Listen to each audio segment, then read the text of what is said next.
म्हापशा नगरपालिका परिषदेची सामान्य बसका प्रिया मिशाळ हांच्या फुडारपणाखाला जाली। पगार, पार्किंग, बाजार, सोपो, बाजारांतल्या स्टॉला संबंधित फायलींचे हस्तांतरण असे जायते महत्वाचे प्रश्न मांडले। पळयात। आयज आमची ऑर्डिनरी काउन्सिल मीटिंग आसली। तितून मेन आमचो एजेंडा आसलो तो सोपो टेंडरिंगाचो। तितून आमी सोपो टेंडरिंग हो करचो ठरयला 25-26 कोटेड अमाउंट 1.65 CR।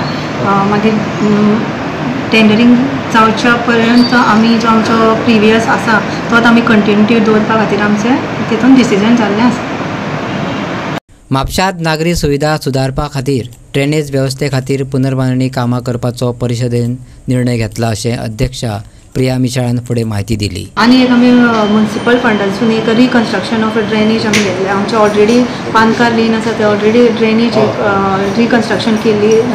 कारण कितें ते पावसान आमचे सगळे ब्लॉक जाल्लेले, उदक कोणाच्या तरी घरान वयतालें म्हणून आमी ती अंडर 59(2) सेक्शन दिवन ती आमी रिकन्स्ट्रक्ट केल्ली। आतां फुडली जी कंटिन्युटी आसा पळय ती सुद्दां आमकां ओपन करची पडटा, कारण ती उदक आसा तें वयल्यान वयता। लो लायन एरिया असल्या कारणान आमकां ती आतां परत फूल एरिया परत रिकन्स्ट्रक्शनाक आमी कवर्टर करचें पडटलें आनी त्या प्रमाणे आमी एक प्रपोजल प्लेस केल्लें आसा आनी म्युनिसिपल फंडांतसून घेवचें म्हणून जाल्लें अप्रुवल्स।